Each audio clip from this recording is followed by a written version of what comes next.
This time I'll call the Dickinson County Commission meeting to order for February 22nd, 2024. Would you please stand and join in the flag salute? I pledge allegiance to the flag of the United States of America and to the republic for which it stands, one nation, under God, indivisible, with liberty and justice for all. I'll go ahead and be chairing the meeting today, and Commissioner Chamberlain had another appointment where he was unable to attend. And going to the agenda, we do have one addition to the agenda, and that is in regards to abating a personal property on some tax that's due. And so I would move that we add that to the agenda and approve the agenda as amended. I'll second it. We have the motion and the second for approval of the amended agenda. Any other discussion, question? All in favor say aye. Aye. Opposed? Motion carries. The minutes and consent agenda includes the minutes of the February 15th meeting, also expenditures of $337,905.03, a security wire of $4,560, hand checks $734.94, credit card wire of $20,765.31, abatements $1,160.64, and also an escape tax $144.82. I move to approve the consent agenda. I'll second it. We have the motion and second for approval of the consent agenda. Any other discussion? All in favor say aye. Aye. Opposed? Motion carries. We do not have any petitions or proclamations today. This would be opportunity. Before we get to the public comments, we do need to have commission comments. So Ron, do you have any commission comments? No comments today. Okay. Earlier this morning, Representative Congressman Tracy Mann was in Abilene. It was his stop for Dickinson County. He goes to all of the counties in his district throughout the year. And he stopped here at 8 o'clock at the community center. And I really appreciate Kelly Timbrook there with the city. She made her office available so a group of us could meet there. I didn't count exact 16, 18 people or so were in attendance. Had some good questions. People from not only Abilene, but Chapman, Harrington, Solomon, the superintendent of schools was there, but had a good variety of discussion type comments and questions. And it's great that we have someone that is easily accessible also. So it was a good event. I attended a Central Kansas mental health meeting, and that was on Monday, and that's our monthly board meeting that we have over there. And that's all I have. So now we will go on to if there's public comments, and this is for items that are not on the agenda, but this is your opportunity for public comments. And we have someone here, but we also have someone on line potentially if you want to comment, but we'll go ahead and move on to those. So just give your name, your address, and what your concern is or comment. And usually we try to limit it to about 3 minutes or less, just whatever. Great. Well, I appreciate the opportunity to chat here for just a minute. My name is Greg Stiles. I'm with Scottwood Industries. We are out of Overland Park, Kansas. The service we provide is we spray dust control for we spray dust control for gravel roads and road stabilization. And we work with a lot of counties across the state. And today I just wanted to make an introduction, drop off a few flyers, and welcome a conversation at a time that works for anybody to chat about the specifics. But we spray magnesium chloride for a lot of different county programs across the state to help suppress the dust in the rural communities. That's all I have. Thank you. Are you doing some of this in some of the surrounding counties? We are. By contract or so that, I mean, you could say who they were? Yeah, sure. Riley County works with us. We do business in Geary County, Wabunsee, Potawatomi. We do a little bit down in McPherson County. We've done some work in, we don't have a program currently, but we've done a lot of work in Saline County.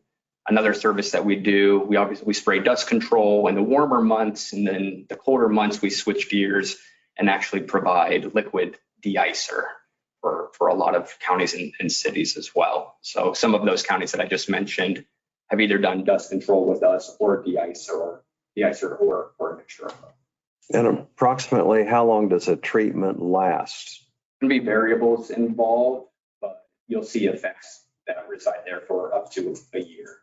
Typically, we spray towards the beginning of the summer when it's the driest, and it has the effects that last well through the summer months. Okay. Thank you. Thank you. We have a road and bridge department, so if any information you want to leave would be fine, and Thank you. appreciate you coming in. Thank you all. Are there any additional comments from the public? I know there's a few online, and I don't see that No. anyone that has notified us of that. So we're going to go ahead and move on to notices and communications. On notices and communications, we did receive a really well done pamphlet through the Convention and Visitors Bureau here in Abilene, and some of the information that they give out to visitors, but it's also really helpful information for us to know. And we can certainly have this on hand. And so anyways, but a great magazine. We also had a publication on county economic trends.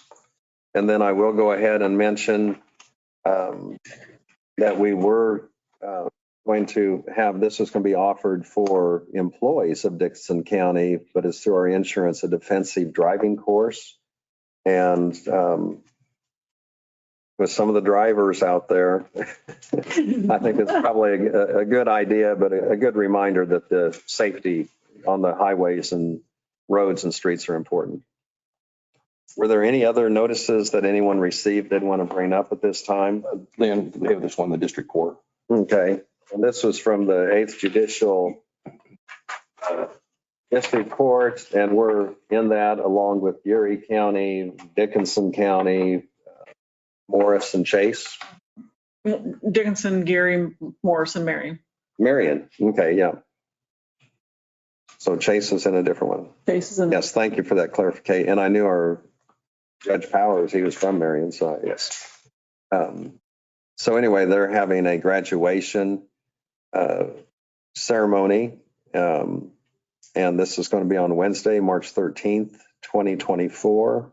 And this will be at the Dickinson County Courthouse. And there's really a lot of partners that work on this, on the judicial part, but also law enforcement and various counseling services. And so that's an important event coming up. We're going to go ahead and move on. We do not have any resolutions to consider today. Unfinished business. Would you like a report from me? I would. I mean, I don't have to, but. You know, I've got so many notes on here. I know. No. I will, yes, Okay. please. Commissioners, Environmental Services has an employee in training for our noxious weed spraying, so that's good. We were going to have 2 there, but the other employee that was attending, he and his partner just had a baby, so they weren't able to attend. We'll get him into the next class, which I believe is going to be next spring. That's the only time that they offer it. So we are treating weeds and adding riprap to Sewer District 1 there at Talmadge. We had an inspection from KDHE, and those are things that they have noted. So Environmental Services and the Highway Department are working on completing those tasks, and then we'll send the report back to KDHE. The appraisers have sent out the change of value notices to our citizens. So if you have questions about that, you can certainly reach back out to the appraiser's office on that. Highway Department is busy with this nice weather. They're crack sealing on Jeep Road. They are replacing a bridge at 1505 Oat Road and cutting trees in the 1500 block of Eden Road. So a lot of work going on out in the county. So that's all I would have. Okay, thank you. And you had mentioned that Doug Thompson, did he have anything to report or just other than He just he's wasn't. unable to attend today? Right. Okay. So we're going to go ahead and move ahead. The next items to consider would be under other business. And the first one to consider is to approve real property relief application on the Smith property. Commissioners, this is by statute that you are allowed to abate taxes for properties that have significant damage either by earthquake, fire, flood, storm, or tornado. In this instance, it is by fire at 2895 Highway 18. And the documents are attached. You can see the damage that had occurred. It was completely destroyed. And they're asking for tax relief application for tax year 2023. And we would ask that you would approve that at 100%. Okay. Any questions? Is there a motion for approval of this? I'll make a motion to approve. Okay, I'll second it. We have the motion and second to approve the real property relief application on the Smith property by statute as outlined by Janelle. Any other discussion? All in favor say aye. Aye. Opposed? Motion carries. And I would need the both of you to sign the application. It should be in your packet there. Okay. And I think we do have, some signatures we need to do otherwise too. Right. So then the next item, the Dickinson County Board of Health meeting is going to follow the adjournment of this meeting, but we still have one more item to consider. So do we have to have a motion to say that we're going to be meeting on the health department, or has that been duly? Once you adjourn from this meeting, then we'll reopen the health meeting. Okay. So before we get to adjournment, we did have one other consideration, and this was abating the personal property. And this was over at Solomon, Kansas, and it's from 2017 and 2018. And Leah Hearn was in here from the treasurer's office, and also Lisa Berg from the appraiser's office to tell us of the circumstance and how far back it goes and so on. So is there anything you'd want to add to that, Janelle, or? This is a procedural matter that the appraiser's office, since the tax years have passed for 27 and 2018, that's why it needs to come to the commission to start the process of the abatement. So that's what we're asking for approval for. And then once you approve it, then the clerk's office will prepare the abatement documents, and you'll sign it at the next meeting. Okay. And the amounts they told us on this for 2017, it was $62.88. And for 2018, it was $63.60. And it was on a property that had been condemned by the city of Solomon's. It's actually personal property. Personal property. Okay. So it was considered uncollectible by any other means anyway. Correct. So I would go ahead and move that we start the process to approve the abating of the personal property, and the ID on it is John, JOHN 00172, and it's for the years 2017 and 2018. And those two amounts, the $62.88, $63.60. I'll second that motion. We have the second, so we have the motion and the second for abating this personal property. Is there any other question, comment? All in favor say aye. Aye. Aye. Opposed? Motion carries. As was mentioned, we do have a Board of Health meeting that is going to follow the adjournment of this meeting, and we're going to start that at 11:20. So there'll be just a little bit of a few minutes break, but otherwise I would move that we adjourn this meeting. I'll second it. We have the motion and second for adjournment of the Dickinson County Commission meeting of February 22nd, 2024. Any other discussion, question? All in favor say aye. Aye. Aye. Opposed? Motion carries. We're adjourned.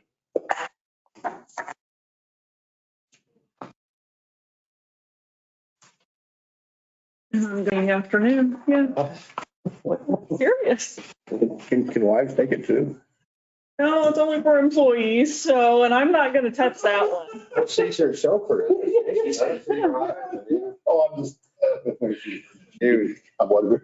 you white knuckle it? No, she scares me. All humor. Just Oh, joking. yeah. I want to tell Julie, Yeah. She scares me too.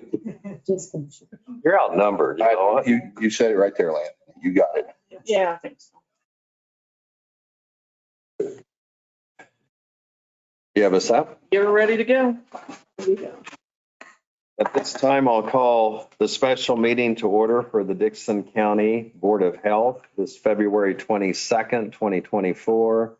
And this is something that we typically review at least once a year or close to that. So the meeting has been called to order. The members of this would be Ron Roller, myself, John Holtgren, Craig Chamberlain, and Craig is unable to attend, but we'll have the materials to review. The first item we have to do is the approval of the agenda. And I'll move that we approve the agenda for this meeting. I'll second it. We have the motion and the second. Any discussion? All in favor say aye. Aye. John says aye. Aye. Motion carries. Yeah, you have to be careful you don't get in a regular meeting. We just find out I have it. So the first item that we have, or the main item we have, is a review of the prior year. And so, John, if you'll go ahead and take care of that for us, please. Okay, thank you. I'm proud to say that the last year was not as exciting as the previous years, which that's not a bad thing. But the last year really is kind of a somewhat return to normal, or in the process of returning to normal from the post-COVID time, or the COVID time we had before that, and in the post-COVID time now. So we're kind of resuming normal operations of the health department and see an influx of people coming in for the regular services that before were not, or doing services remotely. So talk a little about foot care. That's really increased for whatever reason. We're seeing a lot of patients needing foot care and keeping our person pretty busy. This is just a part-time person, so it's not a contractual person that does that for us. So it's not a full-time person. She keeps pretty busy. We keep her pretty busy in all the hours that she can possibly handle doing that. So that's a good thing for the people that need those services. WIC, I can tell you that that's Women and Children program. During COVID, that was done remote, so we were not seeing any patients or children, parents or children in-house, which, it was made things pretty slow there because we've seen a pretty good influx of those people on a regular basis. And with my office being right next to those offices that handle those cases, I heard them, that the children were there. And actually, I went to Gene yesterday, or the day before, I guess, and commented it was actually a good thing to hear screaming and crying again in our department. We went a couple of years without that. But it is good to know that those people are coming back and doing services. They still have the option to do them remote if they wish, but a lot of them have chose to come back in and be seen in person, and that's a good thing. So those are picking back up. The in-person visits are. Health department, as far as the Harrington office, we're still going down there just once a month, and that's, we used to go twice a month pre-COVID. But after COVID, during COVID and after COVID, we've just not seen an increase enough to justify going down there 2 days. We would if the numbers pick up down there, but we are not seeing an increase even with the hospital closure, health department services. But certainly we do go down there once a month and provide services, and could go another time if so warrants. Baby shower, we had a successful baby shower last year, and we hope to this year as well. We got pushed off a little this year. We're going to do it in May, since as you're well aware, the March are even putting a new roof on the sterile hall. So we're going to have to push back till May, or April, I think. April. We'll push it back till May. And information started going out on that, May 9th, actually, the information started going out on that. And we're getting good response from vendors. We're starting to get stuff in, giveaway type stuff that vendors are sending in. So our storeroom is starting to fill up with lots and lots of baby stuff. So we hope that this year will be as successful as in the past. And I think those are well attended and good for new parents or parents to be to get information on services that are available in our county and around our county for those that need them. And then we give stuff away, which is pretty popular as well, that vendors give us to give away. So vaccine, interesting enough, it's kind of in the last year, we've kind of just slowed down on as far as requests for COVID vaccinations. COVID vaccinations, obviously with COVID slowing down, that slowed down, but also, they choose to go to the pharmacy. You can get your vaccine at the pharmacy if you so choose, or Dillon's or some of those other places. So we're not seeing a huge request for it. As I think I told you in the past, the government kind of got out of the vaccination business and the private sector. So we're not able to get small doses. So when they send it to us, we got to get 100 doses of this to get it. We don't have the ability to keep it in super cold storage, so it outdates.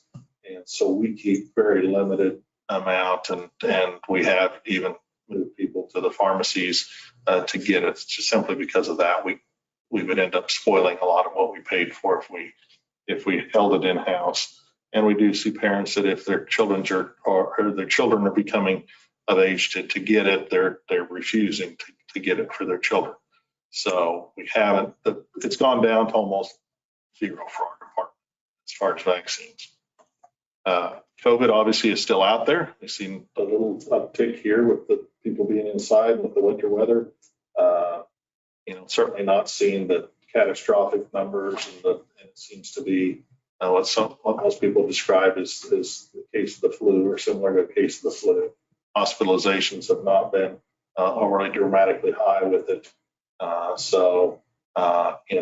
We're certainly coming out of the winter months, which correlates to other things too. But there's been RSV and some of those other things in the community that you typically see this time of year. The flu rate's not been extravagant this year either, so that's good. But so that's where we are as far as vaccine. This is kind of new. This is not a review, but we did. It's getting time again to renew our contracts that we have with the KDHE. In the past, our CDR grantor for the past several years, the Quality Life Coalition has managed the CDR grant. As you know, the director there is going to be retiring, and there's going to be a turnover, and there's having some difficulty filling that position. So we were concerned with the time approaching that we needed to get that grant either applied for with the state, or we would lose it for this year. And Extension stepped up. The Extension service in a lot of counties does manage this grant. So they certainly have the capabilities to do it. They have the people to do it. And so they accepted to do it. The Extension Council here Extension Board decided to take that over and take it on. So they will be taking over that grant from QLC. The plus to it is that the state does allow Extension to do the back part of it as far as with the reporting to the state that we were currently having to do for QLC. So we actually will be totally out of it. We're not going to have to be responsible for any of it, really. So I think it'll work well. I think that Renee and them down at the Extension will do a good job with it. They have all the information capabilities to do it. So they will be taking that over. That is a year-to-year grant. If they don't so wish to do that, then we would look at getting it back. I think they did hire a new QLC director last week, so they'll have someone who's starting in that position. But it may be easy, even if they want it back after this and Extension wants out, for a new director to have to jump right in and do all of that to start with May. It may turn out to be a blessing too that they don't have it this first year. So CARES Coalition, just a mention of that, we do participate in that. They're looking at doing some things. They're looking at hiring some people to do some programs for those that are in need of learning how to maybe properly manage a budget and get out of poverty. And so there's some good things happening there with that. The one thing I may mention is Senate Bill 391, as far as legislation that is out this year in the state. This is set in the Committee of Public Health and Welfare, and actually it passed out of that committee yesterday and could possibly be voted on the Senate floor today, as early as today. And it's dealing with, and it was the form of it was up last year as well, and it's really limiting the ability of the health officer to do quarantine, at will. So in other words, it puts it back to should there, and it doesn't allow myself as the county health officer to restrict services at a church or anything like that. It can be done by this board that we're currently in as a group, as you as the county commissioners and myself. So I could recommend it, but I couldn't force it to happen. So, the downside to it is things may not happen as quickly, because it would take some time for us to get together and make changes. And that's the argument the state has with it, is it's not as quick to do that should it need done. But on the other hand, the size of our county, I think that that's really not a bad thing. I think that, my feeling has been that anytime we're going to, and even after I took it over at the end of COVID, that it really be a joint decision of ours, you as county commissioners and myself, and making those decisions rather than myself doing that you guys are responsible for the county and your districts in the county, and that should be a group decision. So that's what this really does anyhow. It takes it away from one person's hand, puts it in all of our hands to do that. I don't know, as far as I'm concerned, that it's a huge thing that I'm going to jump up and down about if it does. I know a lot of counties are, and certainly KDHE is against it, but it is what it is. So I think that we can deal with it, whether it goes that way or whether it stays the way that it is. But that's out there, and I said it could be on the Senate floor today to be voted on, and then we can see as it would move to the House. So anyhow, so that's what I have. That's all I have. Unless you guys have any questions. I'm good. No questions on my part. Thank you for your report and the update. Since that's all we have, just need a motion to adjourn. I'll make a motion to adjourn. I'll second it. All in favor, say aye. Aye. Aye. Opposed? Motion carries. Adjourn.